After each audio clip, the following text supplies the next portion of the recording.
ಮಂಗಳೂರಿನಲ್ಲಿ ಸಂಚಾರಿ ಹೈಕೋರ್ಟ್ ಪೀಠ ಅವಶ್ಯಕತೆ ಇದೆ ಎಂಬುದು ನನ್ನ ಗಮನಕ್ಕೆ ಬಂದಿದೆ. ಈ ಬಗ್ಗೆ ಕರ್ನಾಟಕ ಹೈಕೋರ್ಟ್ನ ಮುಖ್ಯ ನ್ಯಾಯಮೂರ್ತಿಗಳ ಜೊತೆಯಲ್ಲಿ ಚರ್ಚಿಸಿ ಮಂಗಳೂರಿನಲ್ಲಿ ಹೈಕೋರ್ಟ್ ಪೀಠ ಸ್ಥಾಪನೆಗೆ ಪ್ರಾಮಾಣಿಕ ಪ್ರಯತ್ನ ಮಾಡುತ್ತೇನೆ ಎಂದು ಮುಖ್ಯಮಂತ್ರಿ ಸಿದ್ದರಾಮಯ್ಯ ಭರವಸೆಯನ್ನ ನೀಡಿದ್ದಾರೆ.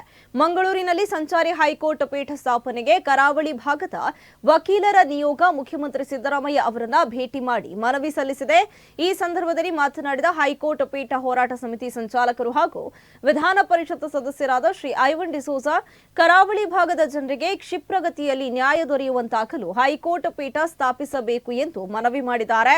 ಇನ್ನು ಈ ಸಂದರ್ಭದಲ್ಲಿ ಮಂಗಳೂರು ವಕೀಲರ ಸಂಘದ ಅಧ್ಯಕ್ಷರಾದ ರಾಘವೇಂದ್ರ ಹೆಚ್ವಿ, ಪ್ರಧಾನ ಸರ್ಕಾರಿ ಅಭಿಯೋಜಕರಾದ ಶ್ರೀ ಎಂಪಿ ನುರೋನ್ನ, ಶ್ರೀ ಟಿ ಎನ್ ಪೂಜಾರಿ ಸೇರಿದಂತೆ ಮತ್ತಿತರರು ಉಪಸ್ಥಿತರಿದ್ದರು.